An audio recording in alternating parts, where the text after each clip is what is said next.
Fala pessoal, então sejam bem-vindos a mais um vídeo. Agora entrando no capítulo 9 do Evangelho de João. A história que nós veremos agora é a cura de um cego de nascença. Bom, é, entrando na história, nós vemos que essa é outra cura que foi feita no sábado. Lembrando que a cura que Jesus fez também, que a gente viu do paralítico lá no tanque de Betesda, foi durante o sábado. Agora a segunda cura também, que aparece Jesus fazendo no sábado em Jerusalém, né? Porque ele ainda estava em Jerusalém nesse momento e fez essa cura nesse cego de nascença.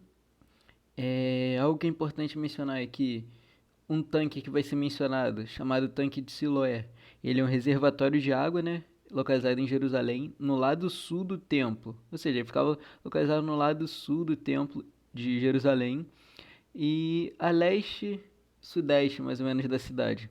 Isso significa enviado ou conduzido, mas vamos ficar com o que a tradução da nossa competição pega, né? Que é apenas o enviado, significa enviado, né? E Betesda, só para poder ter essa distinção um pouco do tanque de Siloé, lembrando que, como eu falei, ele ficava ao sul do Templo de Jerusalém, a sudeste da cidade, mais ou menos. E o tanque de Betesda, que foi a cura do paralítico, ele ficava localizado ao nordeste da cidade de Jerusalém. Tá vendo? Os dois ficavam a leste, só que o Betesda ficava mais a norte e o tanque de Siloé mais a sul. E outra coisa que eu gostaria de falar. Não, na verdade, a gente já pode entrar na história em si agora. Bom, Jesus estava caminhando lá por Jerusalém, né? E viu um homem cego de nascença. E os seus discípulos também viram e perguntaram: Mestre, quem pecou, este ou seus pais, para que nascessem cego? Porque eles, seria estranho até pensar, né? Tipo, este ou seus pais, porque eles acreditavam até que talvez ele poderia ter pecado no ventre, algo assim. É, mas nem sempre, né? A gente viu com Jesus que nem sempre os pecados, os problemas, né? A gente viu que nem sempre os problemas são decorrentes do pecado. Jesus respondeu, né?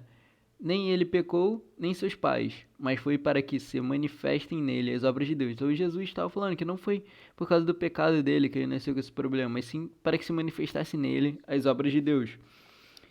As pessoas naquela época tinham a tradição, uma cultura de achar que a origem das doenças e das más formações tudo tinha a ver com o pecado do passado, de seus pais ou da pessoa mesmo.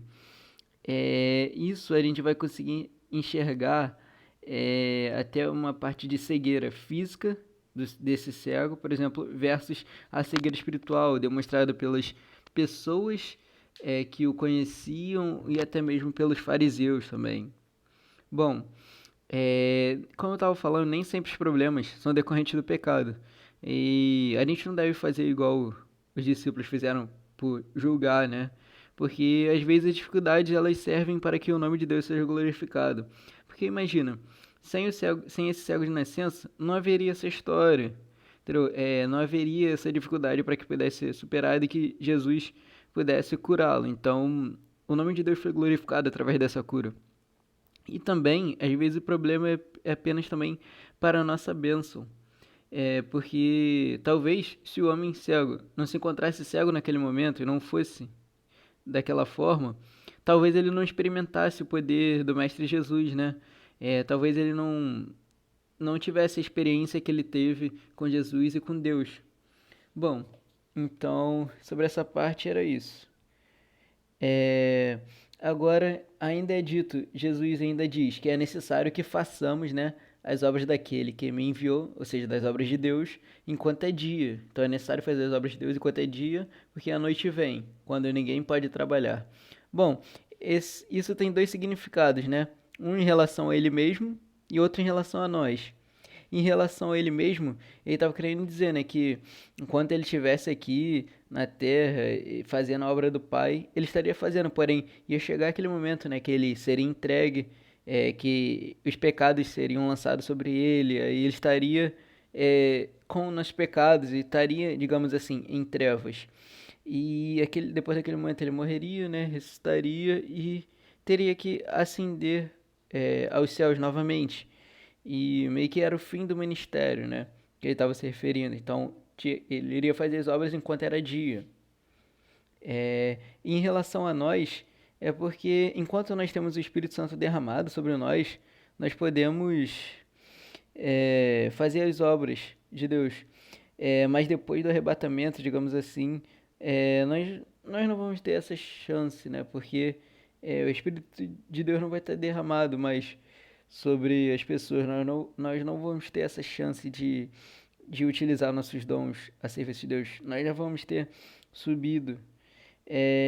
Também nós podemos pensar no tempo que nós temos limitado também para poder conquistar almas e fazer a obra do reino de Deus, porque o tempo útil para conquistar alguém é enquanto é dia, ou seja, toda hora é hora, entendeu? Porque a gente nunca sabe quando vai ser a última oportunidade de certa pessoa ser alcançada pelo evangelho ou a nossa última oportunidade de evangelizar. Então, enquanto é dia, enquanto temos chance, enquanto nós podemos fazer, nós temos que dar o máximo. Era isso que Jesus estava querendo dizer. Por isso ele disse: enquanto estou no mundo, sou a luz do mundo. Então, assim também deve ser o cristão. É... Jesus ainda, depois que ele mencionou isso, ele cuspiu na terra e tendo feito lodo, né, que seria uma espécie de lama, né, porque terra com cuspe virou uma espécie de lama, mas vamos pegar o que a tradução da nossa Bíblia diz, né, fez lodo com a saliva, aplicou aos olhos do cego. Bom, então até aqui nós vimos dois elementos, né, duas substâncias, que é o cuspe, a saliva, né, mais a terra que formou uma, que é o lodo. E depois ele ainda pediu que o cego fosse se lavar no tanque de Siloé, como a gente já viu, né, que significa enviado, e ele foi, lavou-se e voltou vendo. Bom, então nós vemos três elementos, né? O primeiro foi o cuspe com a terra, que formou o lodo, e o terceiro elemento foi a água, que foi utilizado para enxaguar, né? Aquela lama, aquele lodo. Bom, então às vezes é até meio estranho pensar, às vezes pode pensar que, caraca, é meio anti-higiênico e tal, mas naquela época eles até acreditavam que a saliva, né, tinha um certo efeito medicinal, mas não era isso, na verdade, que Jesus queria mostrar. Bom, às vezes a solução, os caminhos de Deus, às vezes parecem mesmo não ser da forma que nós esperamos, nem quando queremos, nem com quem queremos, né? Jesus não simplesmente curou ele, tipo, igual os outros cegos, que apenas impôs as mãos e falou, ah, seja curado. Não, nesse momento ele queria mostrar outra coisa. Às vezes a gente pode duvidar, né, achar estranhos os caminhos de Deus em certas situações, mas os métodos de Jesus, de Deus, né, não são métodos, não são... Deus não é Deus de confusão, né? Tudo tem um motivo. E o que é importante destacar é que aquele cego, ele confiou, né? Ele foi e foi se lavar no tanque de Siloé. Ele foi obediente naquele momento. Então isso é importante para destacar também essa obediência dele para que a cura fosse realizada, né? Então, depois que aquele homem foi, lavou-se e voltou vendo, né? Os vizinhos que antes o conheciam de vista, os vizinhos e os que antes o conheciam de vista, então esse tipo de pessoas, né? Os vizinhos e os que antes conheciam de vista, que conheciam ele como mendigo, perguntavam: não é este o que estava sentado pedindo esmolas, né? Porque eles conheciam ele como mendigo. Mas aí o que eles acharam? Ah, uns diziam, é ele. Outros, outros diziam, né? Não, mas se parece com ele. Mas ele mesmo dizia, sou eu. Então, aquelas pessoas duvidavam. Muita gente vai duvidar, né, da origem da sua cura e de que você realmente teve uma solução, entendeu? As pessoas vão duvidar às vezes quando você alcança certa bênção, né? Independente, vai achar que você fez algo errado, mas não, aqui ele apenas foi curado por Jesus, entendeu? E o que aconteceu depois disso é que essas pessoas quiseram saber, né? Perguntaram para ele, como te foram abertos os olhos? Como você voltou a enxergar? Ele respondeu, o homem chamado Jesus fez lodo e untou-me os olhos e disse, vai ao tanque de Siloé e lava-te.